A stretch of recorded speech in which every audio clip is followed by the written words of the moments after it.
So we're going to cover the surrender of Japan and disidentification, Japan surrenders. And it occurred in the fall, it occurred in September of 1945, uh, the Japanese surrender. So a few events leading up to the surrender. Initially, the United States had planned to invade the actual country and islands of Japan, which were extremely militarily fortified and entrenched. And we saw with the kamikazes and the Japanese culture of no surrender. It would have been a fight. In most of the previous battles, the Japanese soldiers fought to the death. So it was a plan for at least a year-long invasion. And the name of that plan was called Operation Downfall. Um, part of it's called Operation uh, Olympic or Operation Downfall. The very well planned invasion of Japan. But this would have this was in 45, and this was expected to go on at least a year.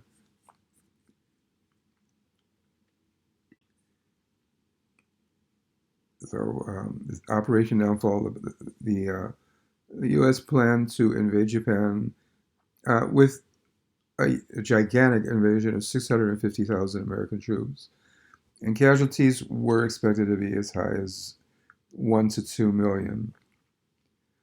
Most of the admirals and uh, military men at the time were not aware that the atomic bomb had been developed and that it was ready to be used. So most of the leadership in the Pacific was completely expecting to do the invasion, and up until the very last minute, it was unsure if that would happen or if the atomic bomb would be used.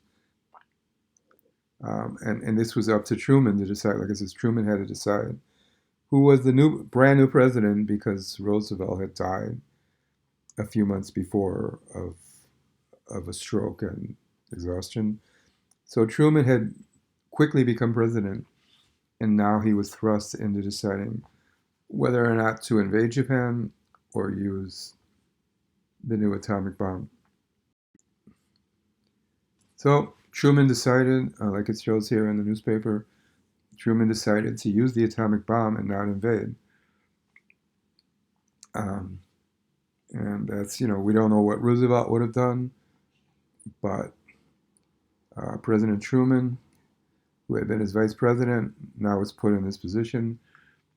And he decided to use the bomb rather than go on with the possible year-long invasion. So here is a picture of the bomb being used. Um, and the bomb was used at Hiroshima and Nagasaki, two different bombs on the country of Japan, two different cities. Some of them had some military installations, but also, very sadly, many civilians lived in the area. See here a picture of the destruction of the bomb. Only buildings that had concrete might survive. There's like a shell of a building there. Here's a picture of Nagasaki, which was bombed 6 days later. Um, I mean, the estimates are hard to be sure of, but we're talking 80,000 died at Hiroshima and possibly 70,000 at Nagasaki, but then more from illness, from radiation. So it's hard to know the exact number.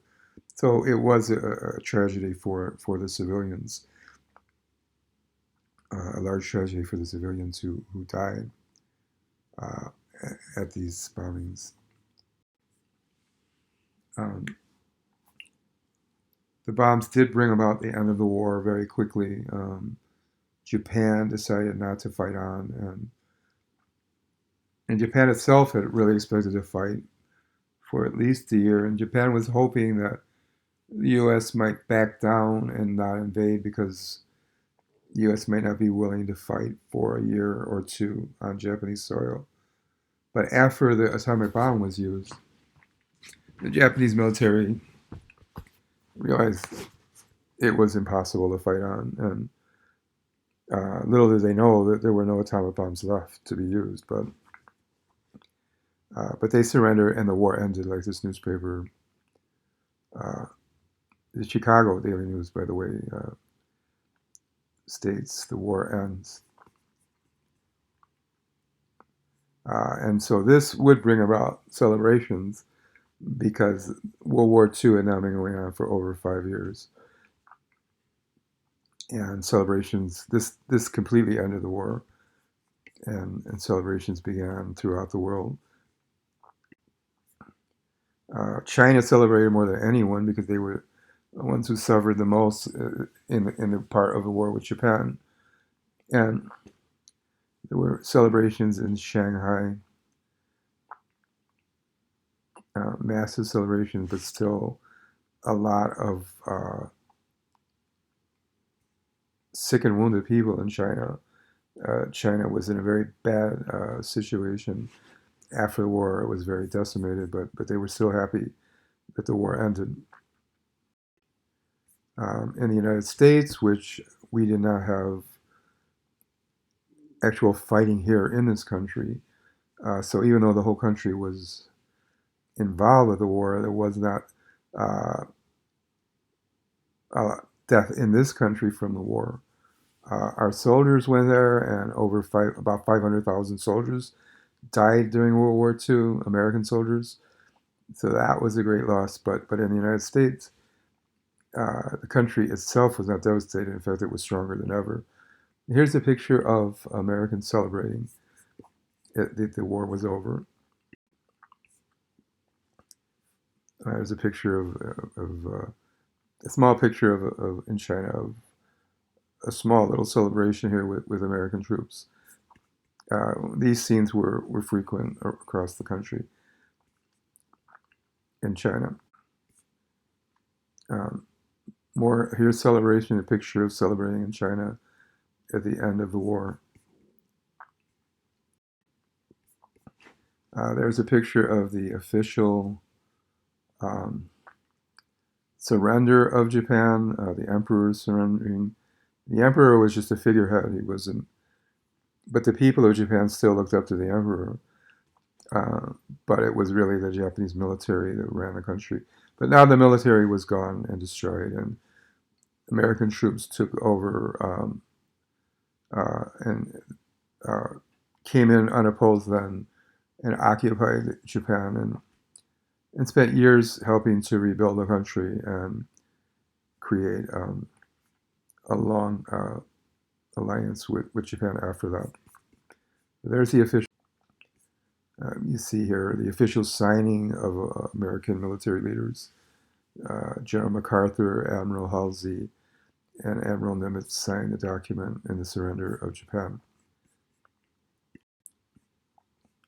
So Japan officially surrenders in September of 1945, ending World War II.